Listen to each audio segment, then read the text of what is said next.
Assalamu alaikum. So, inshallah, we can start.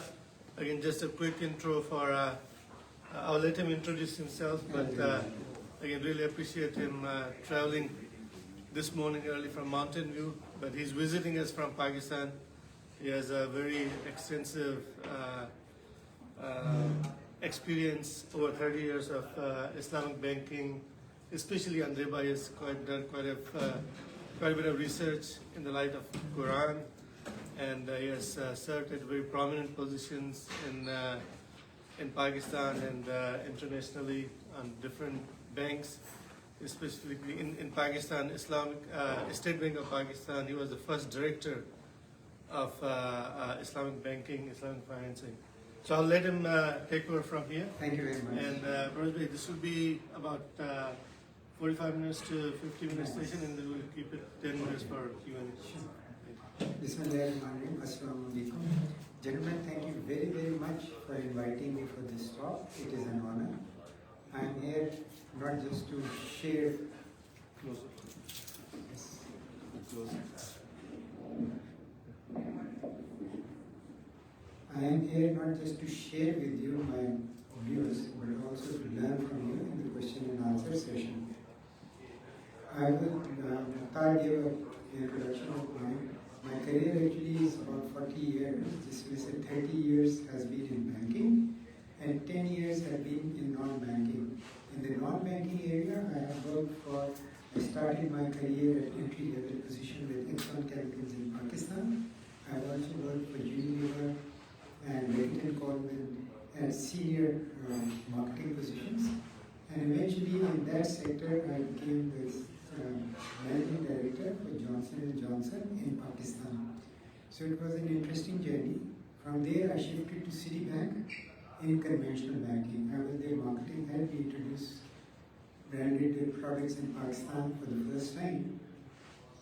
But after 6 years with Citibank, I started getting very uncomfortable with the idea of bank interest. I was told by the Mufti Hazrat that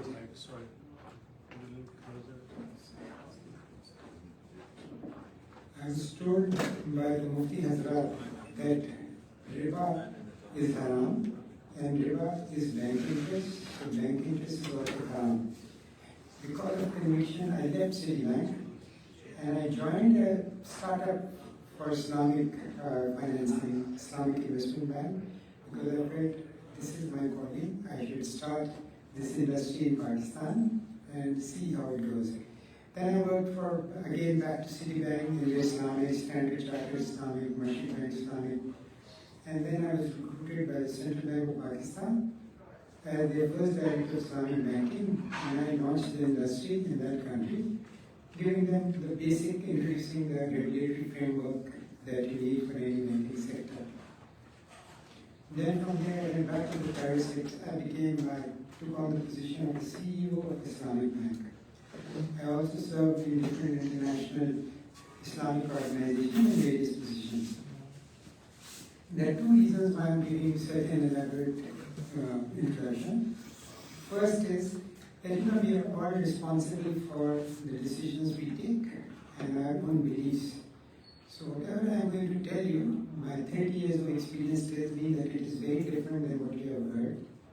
So you will have to make a call that if you believe I am competent enough and have experience enough to say something that I am saying. I also formed the first Sharia board at the State Bank of Pakistan. I was the secretary of the Sharia board, and I was 6 years I was there, and I worked with most of the leading muftis around the world in one capacity or the other.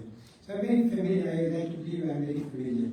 What happened was that after being so familiar with it and after working in every aspect of Islamic banking, I again started having doubts that maybe we have got something wrong. Now to find out what that was, I decided to leave everything and get out of the industry, get out of any job or everything else. The reason is, in my opinion, if you are working for something, if you're working for banks, there's a conflict of interest. It brings in a bias. And I wanted to be completely unbiased and study from. And then I studied the language of Quran for the last 6 years. trying to see if I can understand the Quran firsthand. It worked very well for me. I am not very conversant with the language. It's quite difficult to learn language at my age. Grammar rules are too many, and exceptions to those grammar rules are even more. But after 6 years of studying, I became very familiar with the language. And then I did my own research as well. And the research was basically looking at the economic history, history of religious thought, and political history, and so on, and traced how this situation of the Riba came up. So that's my background. I have exposure to the US because I had my education here, and also I worked here for a couple of years with J&J in New Jersey, and other organizations as well. Okay, why are we having this conversation now? Because it's been thought that it is a well established now what Riba is and its banking interest and so on. What's the problem now?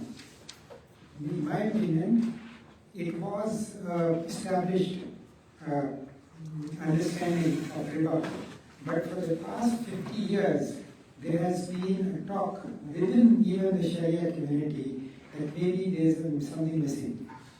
And of course, I am from Pakistan, and I think Pakistan is going to change, or at least plans to change this banking system to Islamic beginning 2008. It's a very major step. So I thought this topic is not final. I need to look at it and see whether bank interest is actually Riba or not. Muslims over here and everywhere in the world, we use mortgage, we use car loans, we use credit cards daily. There's a confusion, there's a gate. And then we go to a Sharia compliant products which cost us more. So, is Riba haram? It is, there's no doubt, haram or Riba, two words, how wrong can you go? But are we asking the right question? Is it the right question that is Riba haram? Riba is haram, there is no doubt about it, so why are we asking the more obvious question? In my opinion, a better question would be, on which type of loans does Riba apply? And I will explain to you why I'm saying that. Now to understand Riba, I'm saying, looking at three approaches that people have taken. Actually, two approaches that have been taken and they are the best such, and a third approach that I am suggesting we look at based on logic, reason, economic history, and all my experience and everything. What are the three approaches? The first approach is tradition first. This approach basically is classical fiqh approach. And this approach believes that all loans are the same. A loan is a loan, so therefore rules for all the loans should be the same. The second, it developed later. Classic is basically, most of the Sharia scholars agree on it, but some started thinking no. Saying that, you give me $10 and after a month you return $11 is very simplistic. It is a form. It is not the reason, the illah for Riba. They want to consider why did God declare Riba haram. And that is the second approach, which is called purpose first. Ban is due to zulm. Now you have to check, is the bank Riba that we have, bank interest that we have, is it zulm? It is very highly regulated. It reflects the economy much better in terms of the inflation, the government policy, etc., etc. The interest rates are capped. In the US, you have the Fair and Responsible Banking Act. So all venues or avenues for zulm in bank interest have been blocked. So we still consider it riba.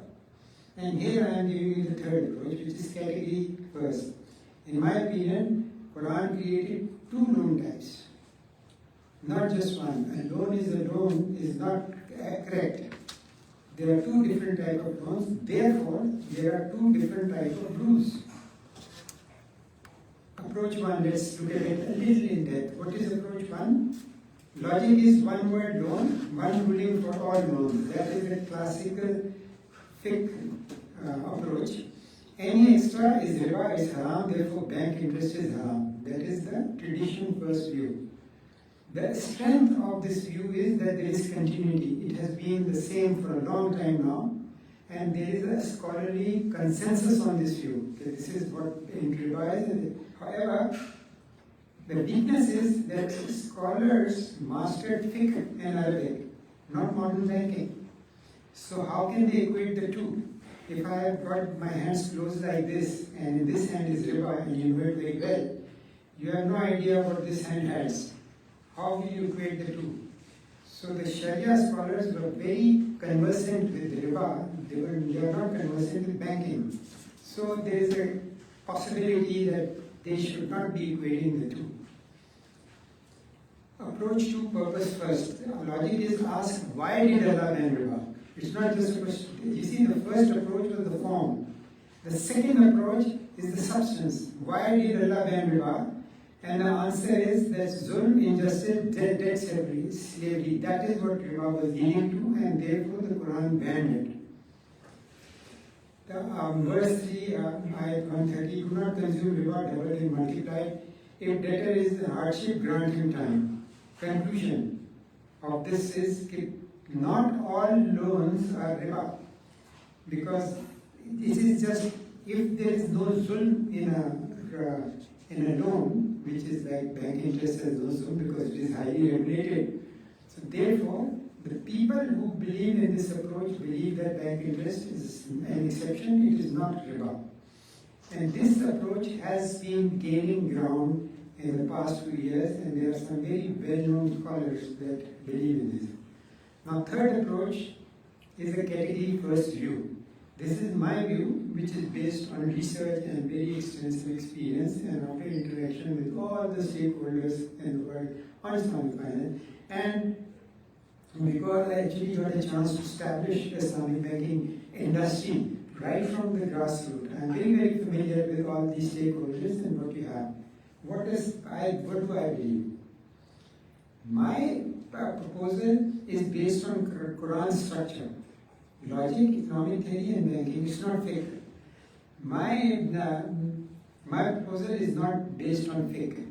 It goes directly to the structure of Quran. It looks at the logic, it looks at the economic theory and banking, and then applies the same to the verse on riba. Let me just mention something interesting. You see, till 6th century after Christ, the Christians believed that the earth is flat and the sun revolves around the earth. But meanwhile, in the 6th century, science developed. And in the 6th century, Galileo proved through science that no, it is the other way around. Earth is not flat, it is wrong. The sun doesn't revolve around the earth, it is the earth that revolves around it. Well, Galileo was, of course, put under house arrest till he died. Then another scientist came up, Bruno, and he came up with the same theory. Bruno was burned on stake. People strong in beliefs do not take very nicely new ideas, but at the end of the day, we now know and we all accept. And this is, in my opinion, the approach I'm giving you, this is exactly the same moment in Riba that it was till now. The major fiqh view is the form. Whatever is the form, a loan is a loan. Then the developed form was no. It is the reason why zulm, if you eliminate zulm, it's not riba. And I am saying no. Now we are going to apply the economic theory, the banking logic, and look at the context in terms of history and see what is riba and what is not riba and does it fit bank interest. So that is the foundation of my proposal. Before Quran, one type of loan, where merger, deferred trade, additional law. Now let's look at the history. By the way, during the time the Quran this verse was revealed, trade was barter trade. Coins were there, but the coins were not the same as currency because they were not fungible. So there were no financial transactions. It was exchange of one commodity with another, and even the gold and silver coins acted like a commodity. So in those days, about 100 years before our Prophet came in, and then our Prophet, and during that time and even till today, there was one contract on trading, and that was called bear module. Actually, there were two contracts. One was bear serve. Serve means on the spot settlement. I exchange this, and you have this, we exchange, we agree on it, end of the story.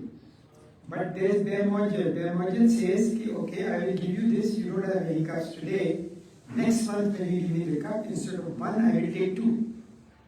It's a very standard trade finance contract which we even have today.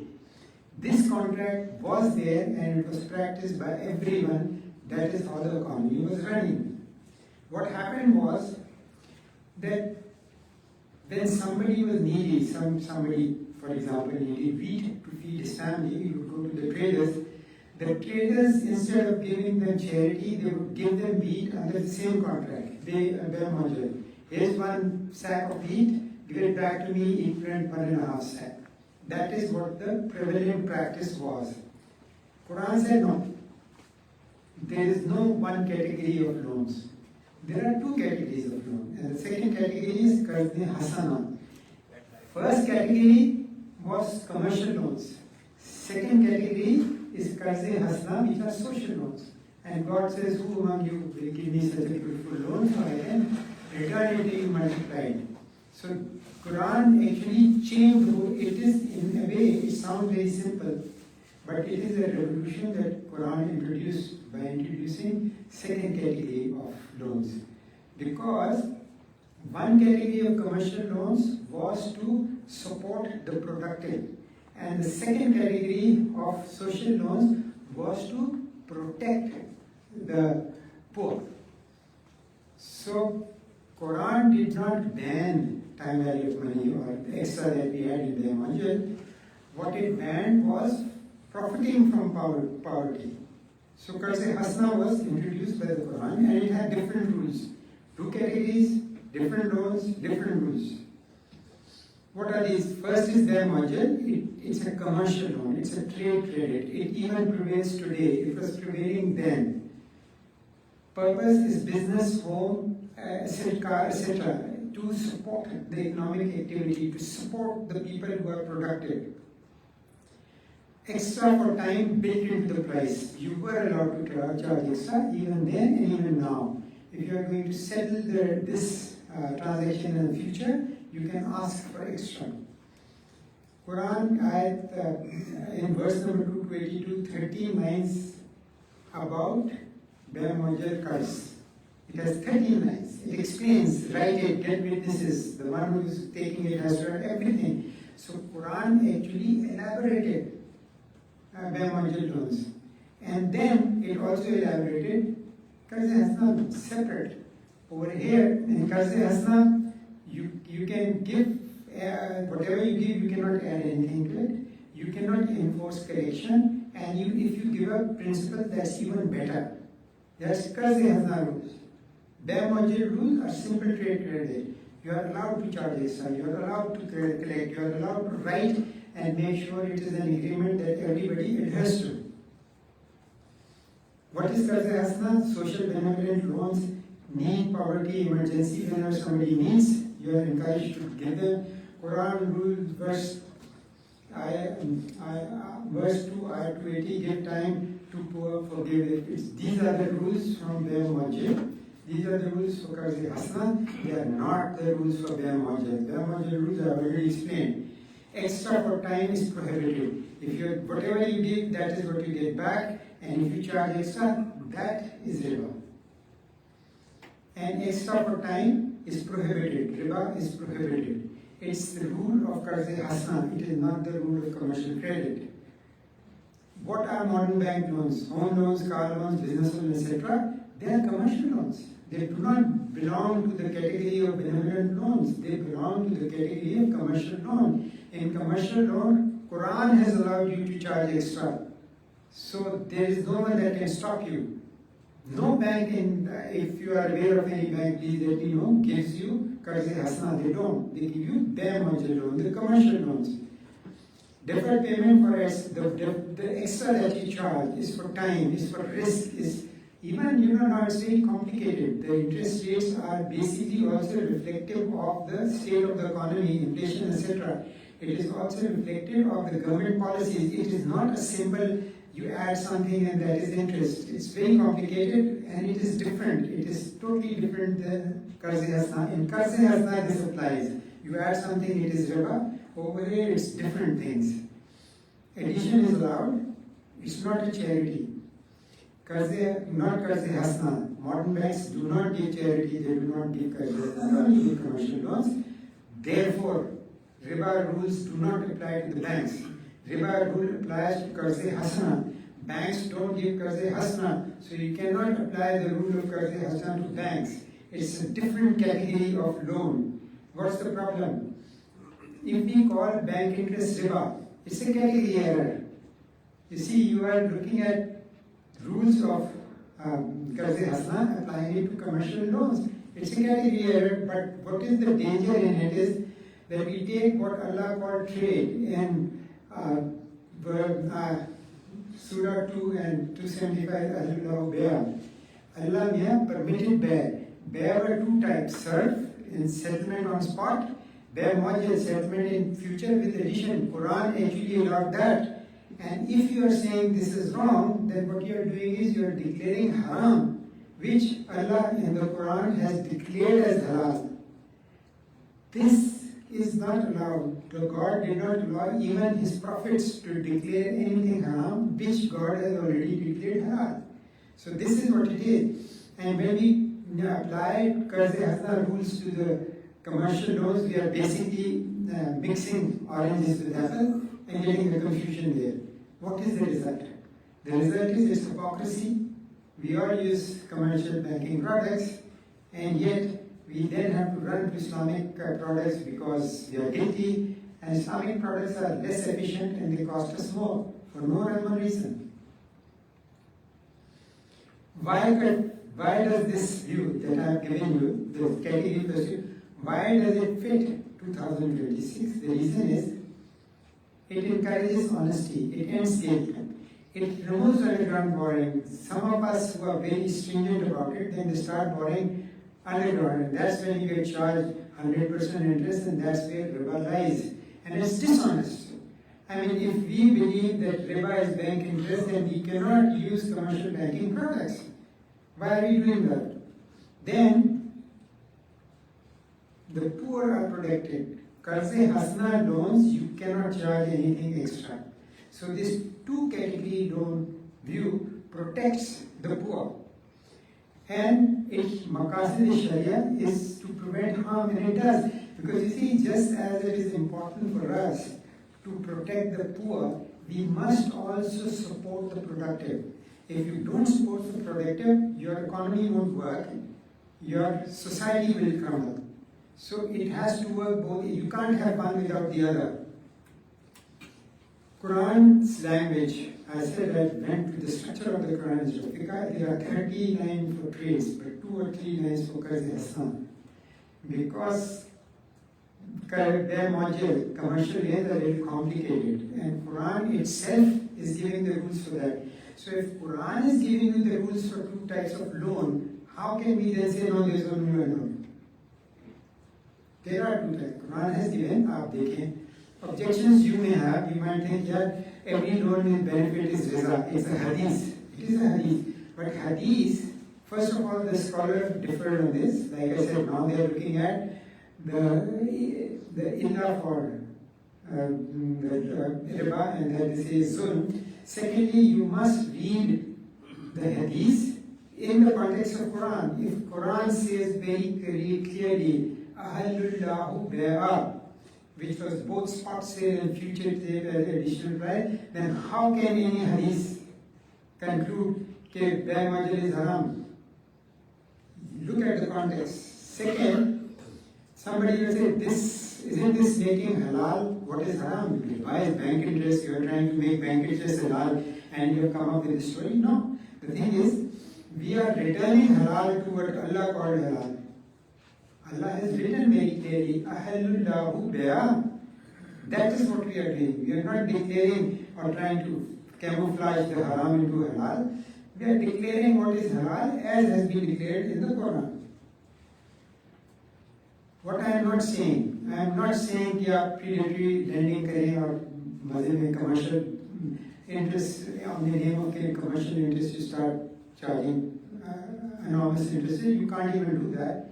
In today's regulated banking environment, there is a cap on interest rates. There is a range, and these loans and these banks are regulated. They are checked, they are monitored, they are inspected. So it cannot happen that way. Secondly, I am not disrespecting the scholars. I respect all of them.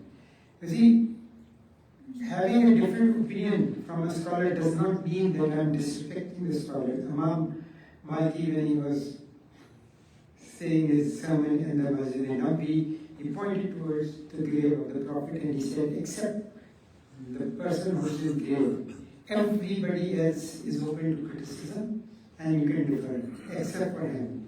And that is, it's no disrespect. Even if you look at the Imams, they differed with each other, but they respected each other. So I am not saying the scholars have a point, and I explained to you where they are coming from. They are coming from fiqh, they are looking at the form. They are not very conversant with the bank interest, so they are not really in a position to equate one with the other. Then I am not issuing a fatwa, I have no authority on fatwa, I am a banker.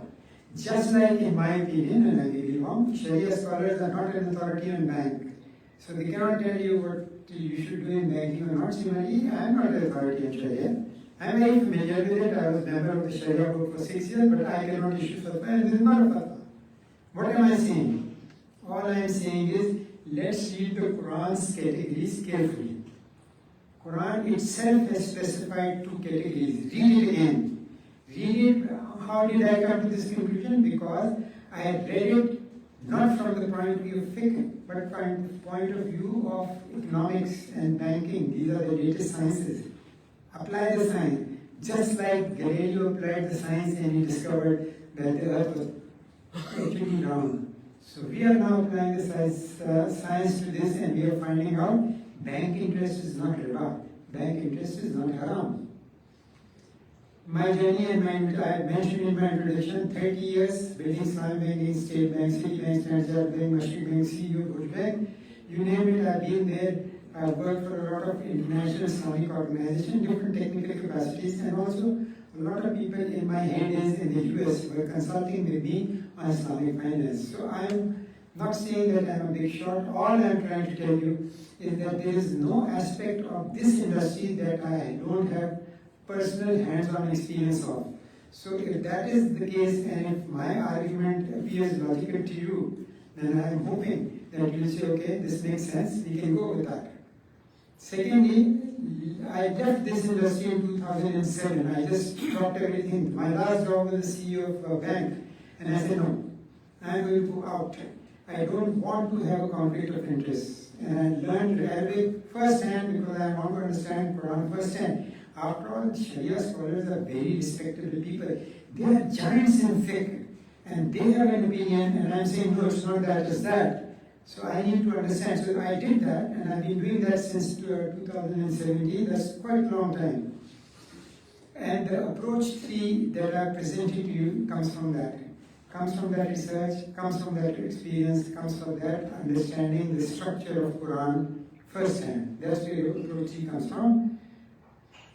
Now, am I saying? No, we accept it. No, I am not saying that. I am saying, Sharia scholars, economists, bankers, please come to the table. It's not a separate issue. We have to study it again.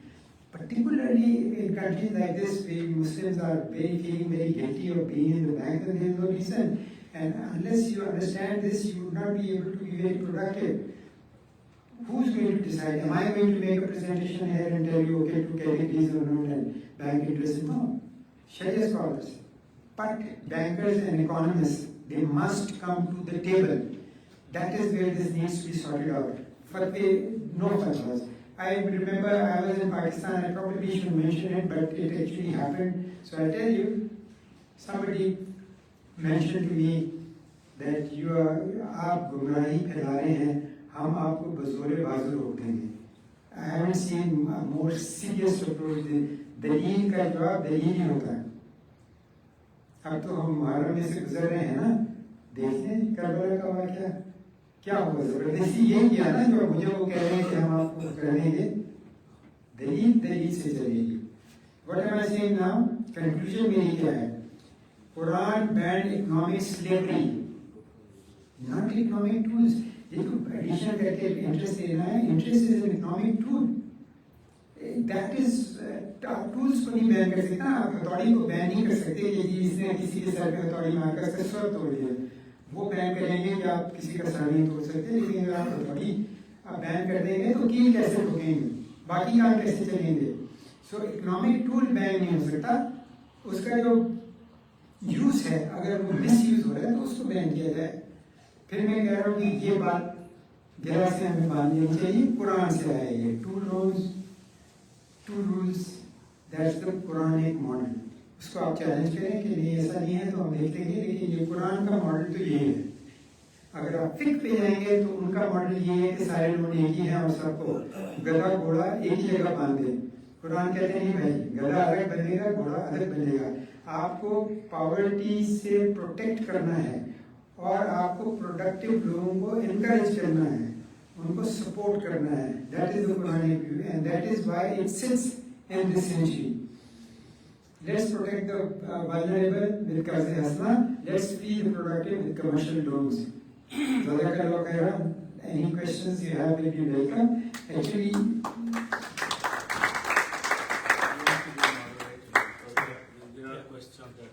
Can I ask a question first?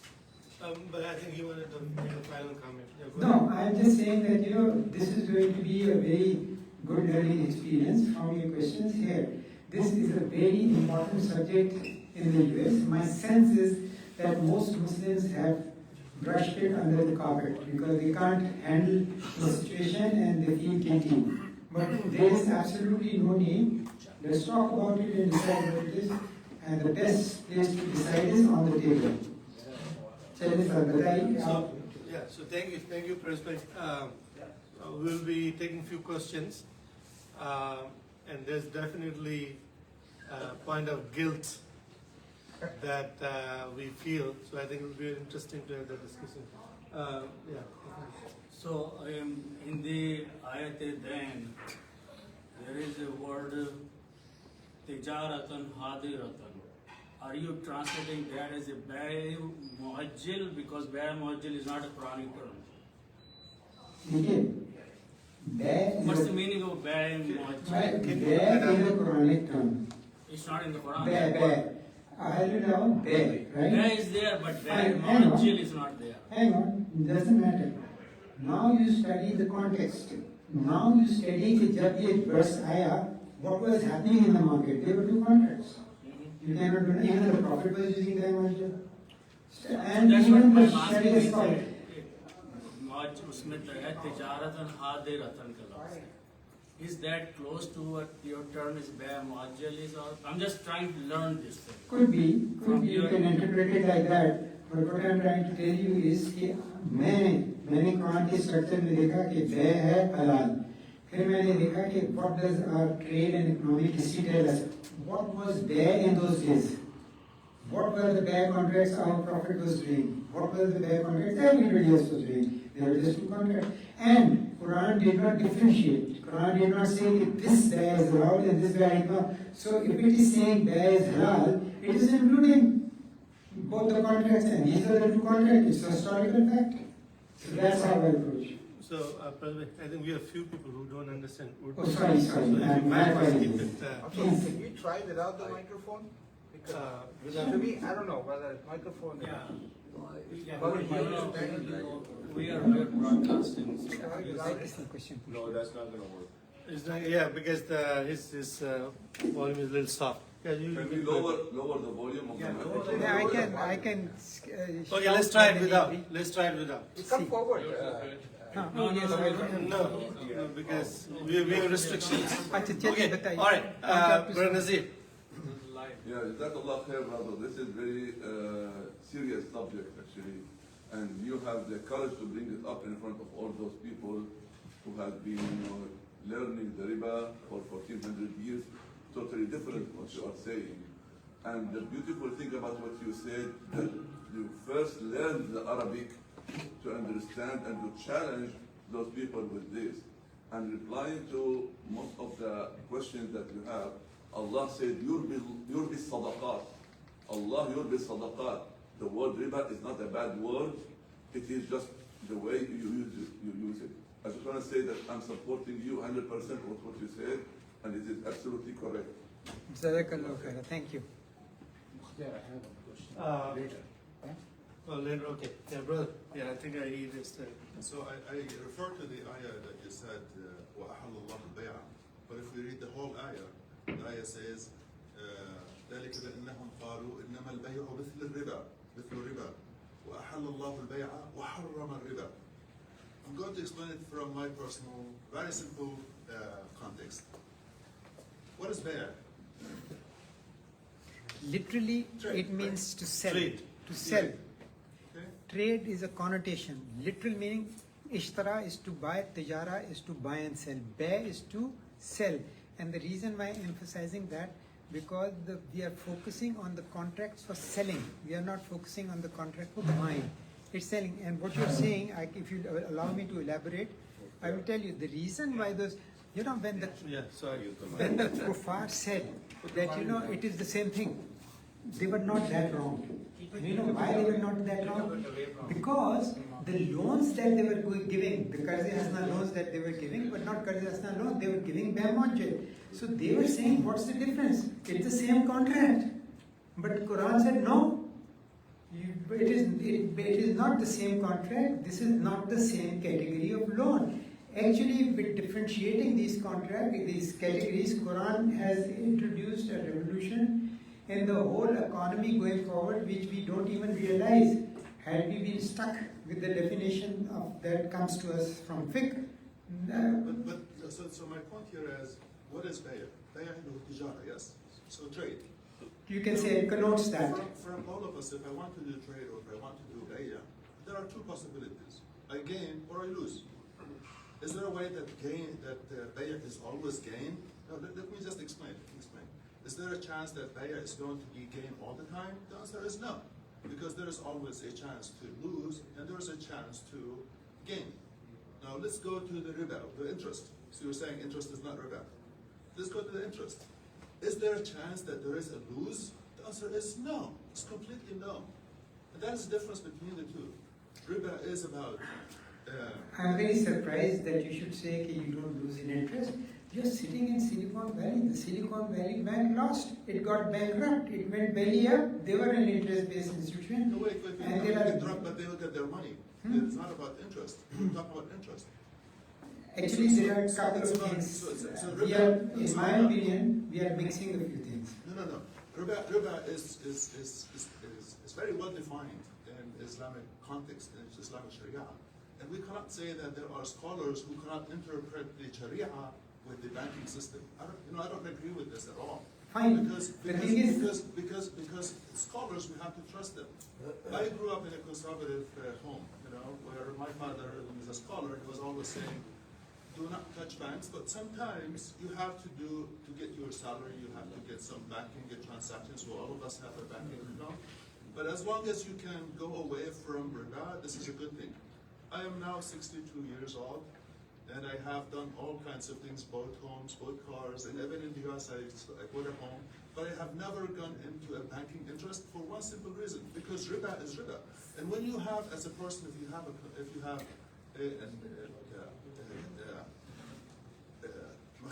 Allah subhanahu wa ta'ala, Allah subhanahu wa ta'ala will always give you the way that you want to do things. And it's not impossible. You can live in this society, you can live in this life without going into riba at all. Brother, I think if you want to preserve yourself in the akhirah. We are mixing a number of concepts together and we are switching. Simple. I give you the example as why do you now believe that the earth is round? And what you're saying, the scholar, respectful, absolutely not. If they use science, if they use economics to analyze riba, which they don't, I can guarantee you they will come to the same conclusion that I have given. They only use fiqh, they only use tradition. They apply the seven. that they apply the 7th century Okay, rules. so I to think, the I 10th think century. yeah, so we can have some offline discussion after that. Imam Sahib, let Imam Sahib. Yeah, Imam Sahib. Imam Sahib. So I have two questions. Number one, on what grounds are we saying that commercial loans are not the Department of Fiqh, based on the definition of fiqh being the divine address regarding human actions, and loans are human action? That's my first question. Number two, on what grounds are we saying that riba is economic slavery and not a tool? First question, I am not saying that riba is not in the preview of the Sharia scholars or the fiqh. It is very much so. The Sharia scholars can tell us whether riba is haram, what is riba, whatever. But I am saying Sharia scholars are not conversant with banks. They are not conversant with what interest rate is. That does not fall under fiqh. That falls under economics and banking. The experts for that are economists and bankers. They have to tell you what is interest, not the fiqh. I cannot tell you riba, why is it haram and what. And in any case, I hope you don't mind, it's very straightforward. I mean, haram or riba, 2 words. How much fiqh can you fit in there? It's very simple. It is haram. And I don't know of any Sharia scholar, any Islam Muslim banker or economist that have doubted that statement. It is haram. Zulm that you are saying, that is basically, So if you the zulm that you are saying is also comes from scholars. They believe. We can hear the sound. That's okay. It's better if he stands here. I can hear him rather than speaking. This broadcast is not for you. भाई मेरे audio आ रहा है broadcast में उनकी चेहरा देखना जरूरी नहीं है. Okay, okay, all right. So, yeah, it's okay. All right, so you can be mobile. You can. So this zulm, the platform of the zulm and that category of loan is also derived from the Sharia because they believe that it is the substance. You see, Sharia rulings apply on the substance, not on the form. These scholars believe that addition, which you say you take principle, you add, that is riba, that is the form.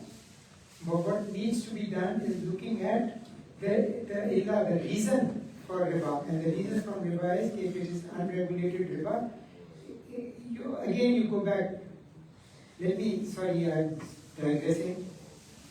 When the Prophet in the Hajjatul Wada said, okay, from today all the loans are forgiven, what was the objection? The objection was, I have to be very careful because people get very upset, but look at the history. The history was the Quraysh were very rich people.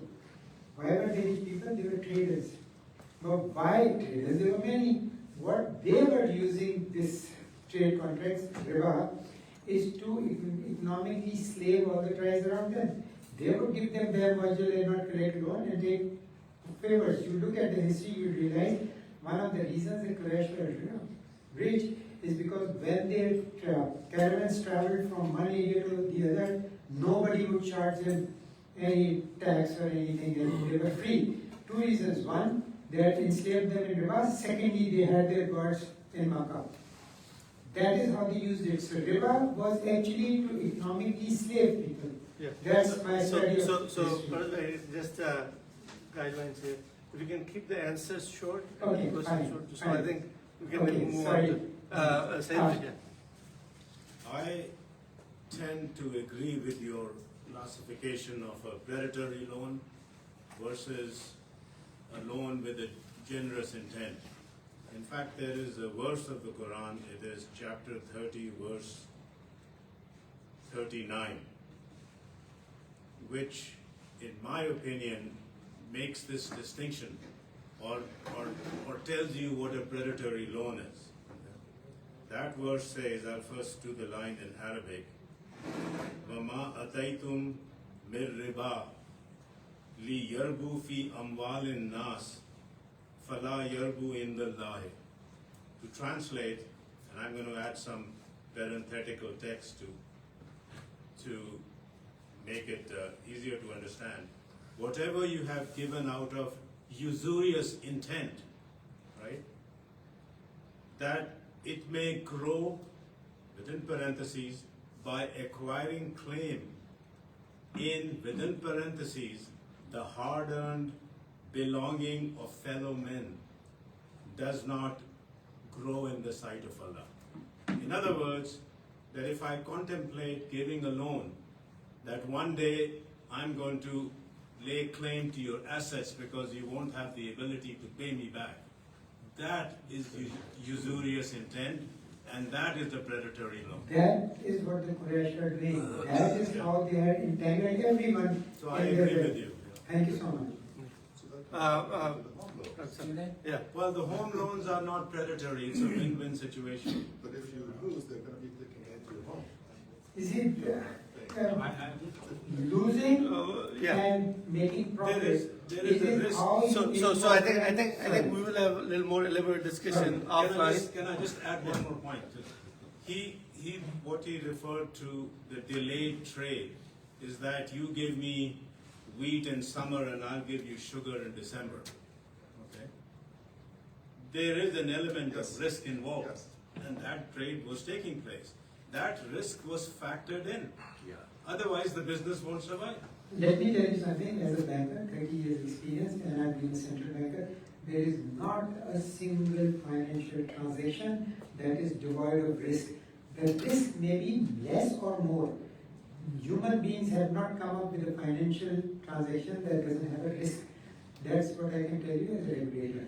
What we do in the conventional bank, the idea is not to eliminate risk, because risk cannot be eliminated. The idea is to minimize it. That's fair. Risk cannot be eliminated. All right, Dr. Sir. Yeah, I'm not speaking like a scholar, well-read man. My question is very simple. In India, I'm coming from India. A person earns all through his life and has a saving, and he has to put it into the bank, take an interest of 5%, which is less than the inflation per year, and lead his life. If he doesn't take that, he will die of starvation. Number two, people want to take loan for cancer treatment. Students want to take loan from the bank for education to go to America and study. And people want to go and work in the bank. Our clergy forbids both, but they have no solution. They forbids both without any solution. What are we going to do with all the academic discussions? Do you have a solution to these people? For example, I will tell you what I I have invested all my lifetime saving in the bank. I get 5% interest. For my own satisfaction, I eat half of that 5% for my family. Remaining half I give in charity. That's all I can satisfy myself. So tell me, give me a solution. I'll make a little comment on this. When we say the thick view, I said it is form. I give you $10, and if I add $2 or $3, that is extra. The thick says is Riba. It is an addition. Fine. Everything, but I am saying take fiqh aside, analyze it on banking and economics. Now economics says, and tell me if it is unfair, I have to return to you the value I took from you, not the exact number of currency notes. Your value, you just said, no, it depreciates. If you are giving me 10 rupees now, if I am going to return you the 10 rupees, I have to return you the value, not the 10 rupees. You're talking of loan, I'm talking of investment. Please understand that. No, I So think after investment, is also the comment on investment. yeah, He's agreeing with what yeah, I think you both are agreeing on on the this, same right? page. You Yeah. are on the same Yeah. page. Okay, so we will move on. Said bhai. Can you please show your paper first? Napkin. Okay, so summarize it into one question. One is that Qarz Hasna, my big question is that if I give money, loan to some friend of mine, and he returns me after 20 years, so would there be a time limit on this Qarz Hasna, and would be appropriate amount that I'll get in 20 years? That's number one. Number two is the mortgage he mentioned. We have loans. The normal interest rate 7-8%. It is 3 times the amount that we take the loan, that we have to pay the loan, right? And have been understanding so far the difference between riba and non-riba loans is that non-riba loan is based on profit and loss, whereas riba is fixed interest. It could be, that's the basic difference. So could you please answer that? First question was, sorry. Qarze Hasana. Qarze Hasana. The thing is, now this is my opinion. If you go by the FIC, if you are given $10, you can only get $10. Even Fine. 20 years after? FIC, and I am saying in economics, you don't count the currency notes, you count the value. The value you have given, you deserve to get the same value back. If $10 has become the value of 8, you should get 8. If 10 has become the value of 20, you get 20. It's value for value. But if you go for count to count, then that's the FIC. That's the FIC approach. The economic approach says the value you give is the value you get. The second question was? Mortgage, the mortgage is, generally. Is there a time limit to the? 3 times the original. You see, if you read that, I've said You have 13. there are 13 lines on bare margin. When you're taking a loan, you write it's a mutually agreed, akil, baligh people making a contract. You have made a contract. Whatever the contract, you have to go by it.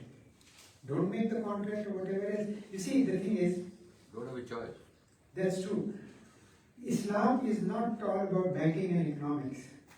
And it's not about Qarze Hasana. It's all about the government. There are 3 levels. The first level is commercial loans. Second level is Qarze Hasana. What about if I can't get commercial loan, I cannot get Qarze Hasana, where do I go? I still need it. That is the concept of welfare state. It then becomes the responsibility of the state. That is the whole system. If we pluck one out of the whole system and say, oh, it's not working, of course it's not working. The whole system is that. Between the private individuals, between the welfare state, your needs are the responsibility of the welfare state. It cannot be met commercially. It cannot be met through individuals. State has to make them. आप यहाँ करते हैं, low cost housing यहाँ देते हैं ना? Sorry, you do it in US all the time. Low cost housing, what is that for? The state subsidizes because they feel it's your. Again, we will have the detailed discussions maybe offline. Third question is fixed versus profit. Fixed versus profit. Okay, this is really interesting. Fixed versus Profit loss. no. You see, the thing is, imagine your life outside of this. Do you not estimate, when you started from the house, you said, okay, the Jamaat is going to be at 5 o'clock, and I estimate that I will take 5 minutes to get there, and based on that estimate, you do everything else. We based our total life is an estimate, not the actual. Actual only God knows when, or we will know when it happens. So this fixed and variable thing is basically estimates. Once you have estimated, based on the estimate you have agreed on something fixed, perfectly okay. You cannot, there is no possibility. I've been running businesses, I told you I was the managing director for Johnson & Johnson in Pakistan as well. You can't look at your financial statements. You project. You cannot wait at the end of the year for actual results to come and then you decide who gets what. You estimate. And that is why the difference between fixed and variable, you estimate. If you estimate and you mutually agree, okay, this is my estimate, on this estimate I will give you this, fine. And this profit and loss and everything else you mentioned as well, it is basically not a quick, profit and loss sharing is not a transaction. It is how you incorporate yourself to conduct a transaction. Are you in a partnership? Are you individual? Are you corporate? It comes from there. The transaction is the exchange. So if we confuse the two, then we start worrying about it. I think all the questions are very good and the answers are very relevant. Yeah, very relevant, but it's very hard to keep the answers, I can see, very short, right? And because everyone requires that explanation. Yeah, very. But Bauer, I think you have been raising. I'm going to say I'm neither a banker or a Islamic scholar. Okay? I'm more of a process guy. I've lived here and I've worked on the process and such. So my question is, you say on the scholarly opinions, they don't understand banking. And you said you've spent 6 years trying to learn Quran and language. That's commendable. but I can't give you credit for Sharia and fiqh for that, because there's millions of people for hundreds of years who spent scholarly thing. Given that, this is your interpretation, then there's other interpretation of the same subject. But my question is, are you engaging with the fiqh people who are experts on Sharia, while you're the expert on banking, to come to a common interpretation versus otherwise it's your interpretation versus their interpretation? Let me answer that question in a very different way. If you go to the State Bank website, you will see model. My question is, are you engaging with Sharia? Can I answer that question first? The thing is, on that website, you will have model Sharia compliant contracts for banking. I introduced those contracts. I sat in the Sharia board for 6 years. I am not totally unfamiliar, but that's not the point. If you saw my presentation, what was I saying? I am inviting. I am saying Sharia scholars, economists and bankers sit on the table.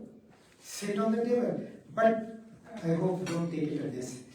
The thing is, I know all these Sharia scholars, I work with them. They don't, I don't know how to say it. They have, in my opinion, again, apologies to everyone, they have what I call intellectual hubris. You will also include that, who are you, you studied Quran, you did this, you did that, you don't know fiqh. That is their opinion, they don't want to sit on the table with me. They think I am a banker, I have no idea of the fiqh. And I am saying, no, sit on the table with me. Sit on the table with economics. Sit on the table. On the table we will decide, Sharia scholars have to come to the table. If you are going to say, okay, don't care about you, it's my own interpretation. I think I have one question. So I have actually two questions. One is, I have some spare money, and some of my friends, my relatives, are in need of that money. And what you are saying, commercial banking is not a riba. So I have two options. I can put this in my bank and earn interest. If it is in Pakistan, it may be 10, 12, 15%. If in here, so maybe 2, 3, 4, 5%. So if I am putting that money in the bank, I am depriving my acquaintances. If I don't have to put in bank, then I can help others with that money, which is still sitting there. But you say no, you can do it's a commercial transaction, you can put in the bank and eat interest. No sir, I am just saying, you have the option. Nobody is stopping you to give your money to the needy. Go ahead, as much as you like. But if you don't want to do that, commercial loans, go and do that. This is two category loans that Quran has said. I am not saying it. It doesn't stop you from No, the second thing is, so there is no risk. If I put money in my bank, so I will be getting interest without any, it's not profit and loss participation. So there is no interest, just increasing compound interest. I am compounding my wealth. I think First, as a banker, let me just clarify, like I said, there is no financial transaction that is 100% risk. So what is the risk? Tell me what is the inflation. Bank goes up, No, for me, what is the risk? your bank goes bankrupt. No, if I have, Government protects certain amount. They don't protect your whole amount, you lose your money. Even sovereign I can government, put you it know in that 10 at lakhs. one point of time, the Russian government defaulted on IMF loan. Reduce your risk, 250K. anyway. I think, All right, Ali bhai. No, I think I had a little bit of comment. I can kind of feel what you're going through. I am not in a position to say you are correct or wrong, because none of us here are either religious scholars or in the banking industry with your knowledge. But I agree with you completely that this is something you have to sort out with the actual scholars. And people like us, we comment and we get serious, just put it aside. can I make a comment to that? You can't outsource your thinking to religious scholars. There is an obligation on you to study the Quran and have God speak to you. Your defense is not going to be, oh, this is what Maulana Falan told me or didn't tell me. You have an obligation to have a relationship Say with like Allah. this is what Christians do. They say God talks to me and they interpret everything based on how they want to interpret. Yes. So the thing is, as a, I live as one of you, and I noticed that we have actually outsourced our religious beliefs to the Sharia scholars, and the Quran tells you, on the day of judgment, you have to answer. You cannot say, Mufti Taqi Usmani told me this. No. Gandhi Sahib told me this. No. God has given you the intellect, you have to find. This is what Ghazali or Ibn Arabi said.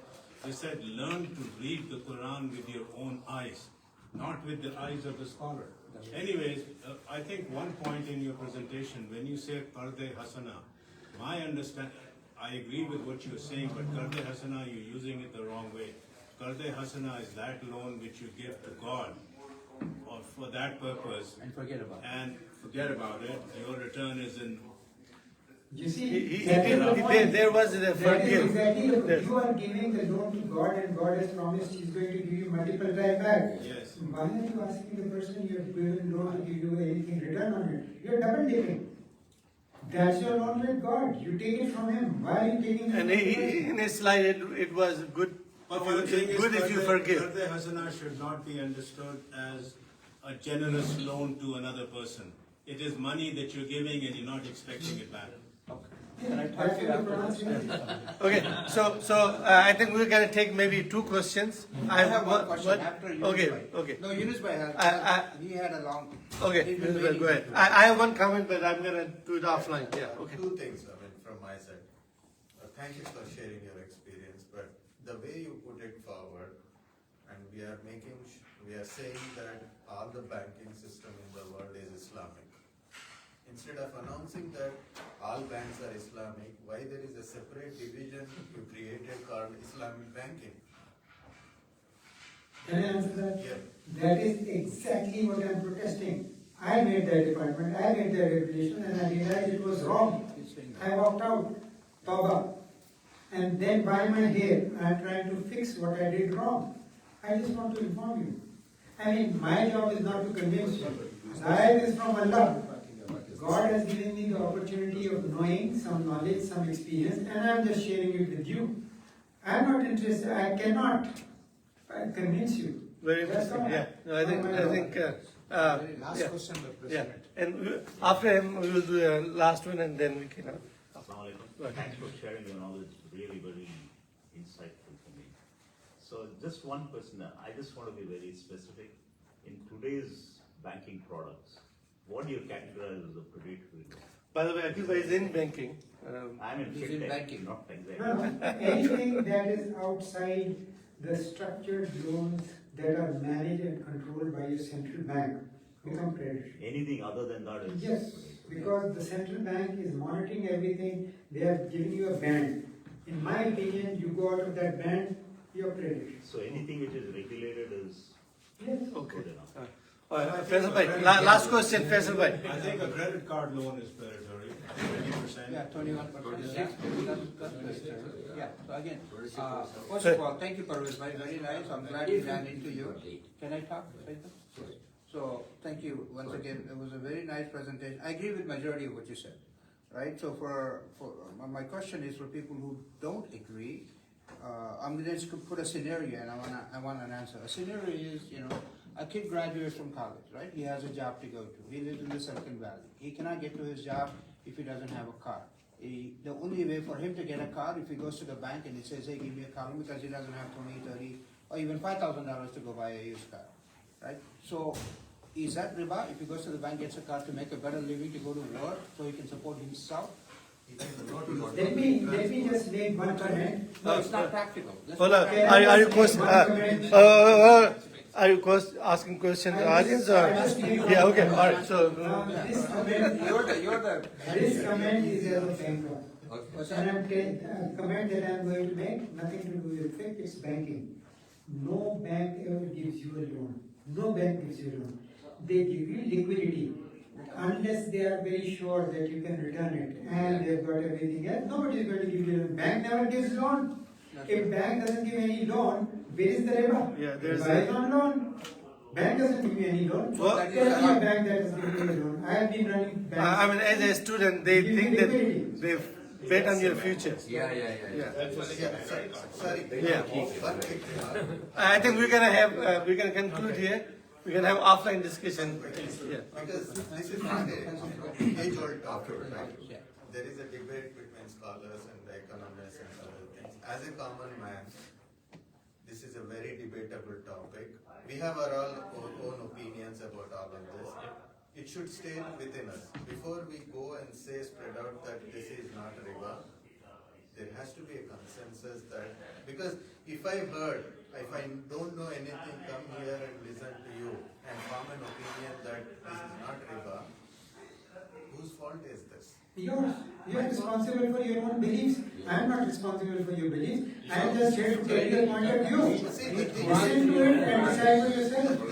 So what you are saying, you don't own that? And anybody, even the Prophet, what did he say? Read the Quran. I am here just. Okay, inshallah. So I think this. All right, thank you so much. Why you say you are not responsible? No. I am not responsible for your beliefs. I am responsible for my beliefs, and I share my beliefs with you. Yeah. So inshallah, I think we will have an offline discussion. Thank you.